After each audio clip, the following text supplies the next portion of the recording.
It's nearly impossible to talk about Charles II's reign without first explaining the Restoration settlement and the English Civil War.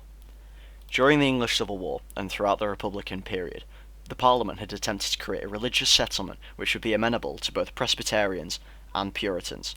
However, every attempt at treating with the king during the Civil War would strip him of his legislative powers in church matters, and the myriad of Republican experiments following proved there was an inability to accept these nonconformists while maintaining social order. This culminated in the Declaration of Breda, in which Charles II agreed to forego his rights to ecclesiastical law, and the Parliament's Clarendon Code would crack down on nonconformists.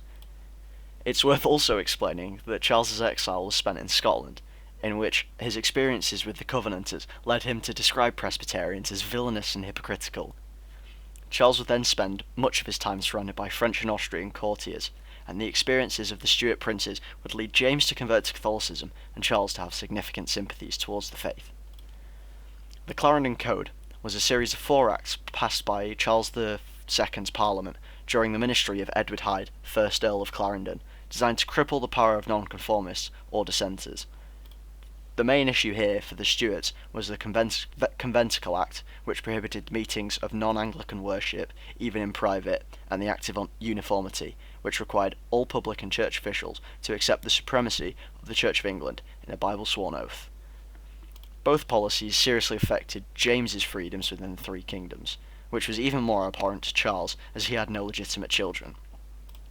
In response to this, Charles II attempted to issue royal declaration of indulgences, which would bypass the various parts of the Clarendon Code by extending royal dispensations of the law to entire groups of people, which would be viewed as unlawful by the Parliament and subsequently defeated. However, this would begin to illustrate that the Parliament was militarily anti-Catholic, which clashed with Charles's apparent lack of political conviction in the same vein as his father or brother. But not only would Parliament forced Charles to withdraw the declaration, but would also compel him to implement in its place the first of the Test Acts. The late 1660s, however, would see a period of anti-Catholic paranoia following a series of miscarriages and stillbirths suffered by Queen Catherine, making it increasingly probable, in the eyes of the political nation at least, that they would have a Catholic king following Charles's death.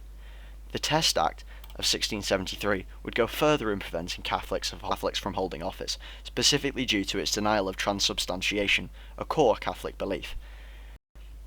This had such significant impact on both the king's financial independence from Parliament and sympathetic administrators such as Thomas Clifford, who was Lord High Treasurer and a member of the Cabal, the ruling elite of England, that many historians view it as a targeted attack. It was during this period of paranoia that conspiracy theory, largely invented and perpetuated by Titus Oates to explain the Great Plague of 1665 and the Fire of London of 1666, amongst other things, caused a significant crisis within England. The idea of a popish plot created such hysteria that, at Coventry, the townspeople were possessed by the idea that papists were about to rise and cut their throats, a direct quote from a history book which I've read recently. The details of the plot, however, are irrelevant, but their culmination in the Exclusion Crisis, the Glorious Revolution, and the Act of Settlement is incredibly relevant. This is due to the perception that Catholicism and absolutism went hand in hand. And despite the glaring hypocrisy of the Cummings statement, it held such weight that Parliament felt it necessary to interfere in succession and then depose a king. Sir Henry Capel, a Whig politician, during a speech in 1679 stated bluntly, "From Popery came the notion of a standing army and arbitrary power. Formerly, the Crown of Spain, and now France, supports this route of Popery amongst us. But lay the Popery flat, and there's an end to arbitrary government and power. It's a mere chimera, a notion, without Popery." These fears were not assuaged by Charles II either, as not only had he issued the Declaration of Indulgences multiple times, but he had married a Catholic Portuguese princess, also known as Catherine of Braganza. Even more egregious than this, however, in the eyes of at least the militant Protestants, was that he traded an alliance with the Protestant Dutch Republic for Louis XIV's France, with whom he had signed a secret treaty at Dover to finance his rule. Now, 3 exclusion bills sought to exclude the king's brother and the heir presumptive, James, Duke of York, from the throne of England, Scotland, and Ireland, purely because he was Roman Catholic. Charles repeatedly dissolved this uncooperative parliament, twice in 1679, and once dissolving the Oxford Parliament in 1681, after which Parliament was not called for the remainder of his life.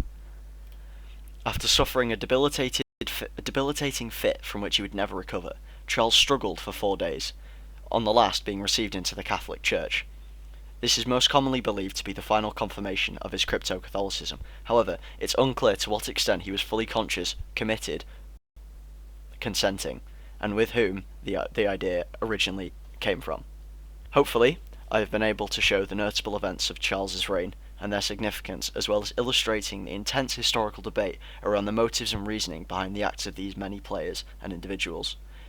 This period is perhaps the most divisive in English history, and indeed the rest of the Isles, as well as setting the stage for the British Empire as we know it, the Troubles, and much of Scottish history. This has been Tomo, and thank you for listening to my talk.